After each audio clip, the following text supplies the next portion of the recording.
లోకేష్ మాట్లాడుతున్నారు మోడీ చేసిన వ్యాఖ్యల మీద, ఒకసారి విందాం. వాళ్ళ రహస్య ఒప్పందం ఈరోజు బయటపడిపోయింది. సో ఈరోజు ప్రజలే ఇదంతా గమనించాలా.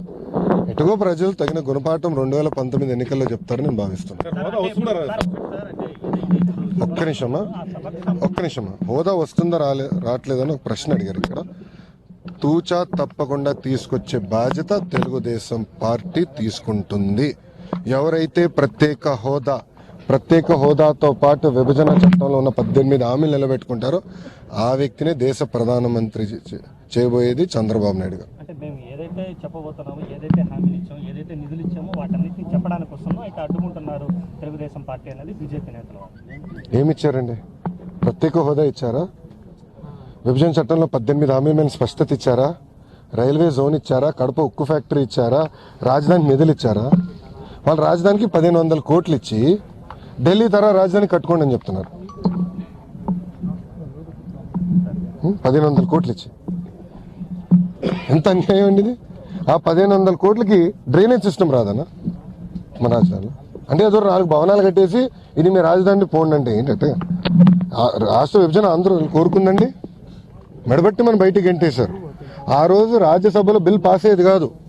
ప్రత్యేక హోదా ఇస్తానని చెప్పి పాస్ చేశారు బిల్లు. మళ్ళీ ఈరోజు వెన్నుపోటు పొడుస్తున్నారు. దానిపైన స్పష్టంగా ఉండాలి. రెండోది, ఇది తెలుగుదేశం పార్టీ అడ్డుపడతాం కాదండి, ఆంధ్ర ప్రజలు అడ్డుపడుతున్నారు. జేఏసీ ఆధ్వర్యంలో మేము అందరం పనిచేస్తున్నాం. ఈరోజు కలిసికట్టుగా నిలదీస్తున్నాం ప్రధానమంత్రి గారిని. ఎందుకు మీరు మాకు అన్యాయం చేసి ఈరోజు ఏ మొహంతో వస్తున్నారు మా దగ్గరికి? ఏం తప్పు చేసాం మేము? మిమ్మల్ని గెలిపిస్తాం తప్ప, మిమ్మల్ని ప్రధానమంత్రి చేస్తాం తప్ప, మీ పైన గౌరవం పెంచుకొని ఆశ పెట్టుకుని ఈరోజు మోసపోయింది మా తప్ప. సో ఆయన దీని గురించి మాట్లాడాలి. అంతేగాని వచ్చినప్పుడు మన ముఖ్యమంత్రి నారా చంద్రబాబు నాయుడు గారిని అదేవిధంగా నన్ను వ్యక్తిగత విమర్శలు చేస్తాం ఎంత ఉన్నాయో ప్రజలు కూడా ఆలోచించాలి. ఇన్ని ఆరోపణలు చేస్తున్నారు. నిరూపించగలిగినారండి? ఒక్క ఆరోపణ నిరూపించగలిగినారు? రాఫేల్ డీల్ అడ్డంగా దొరికారు ప్రధానమంత్రి కార్యాలయం. రాహుల్ గాంధీ గారు ఉత్తరం చూపించారు కదా, ప్రధానమంత్రి గారి కార్యాలయం అడ్డంగా దొరికారు. సాక్ష్యాధారాలతో చెప్తున్నాం అవినీతి చేసింది ఈ ప్రభుత్వం అని రాఫేల్ డీల్. కానీ దాని గురించి ఏం మాట్లాడరు. ఇక్కడ ఏం సాక్ష్యాధారాలు లేవు. కానీ మా ముఖ్యమంత్రి గారు మంత్రివర్గం పైన ఆరునిస్తలు ఆరోపణలు చేస్తున్నారు.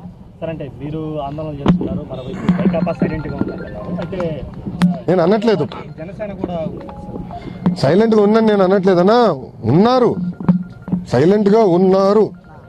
అందరూ కలిసికట్టుగా ముందరికి వెళ్ళాలా. భారతీయ జనతా పార్టీ అదేవిధంగా ప్రధానమంత్రి నరేంద్ర మోడీ గారిని అడగాల్సిన బాధ్యత ఆంధ్రులపై ఉంది. ఈ ప్రత్యేక హోదా ఆంధ్రుల హక్కు.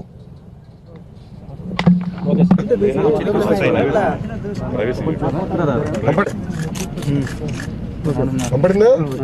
ఏం చేశారు? లోపల కాదు, బయట బీజేపీ జెండాలు, వైకాపా ఫ్లెక్సీలు.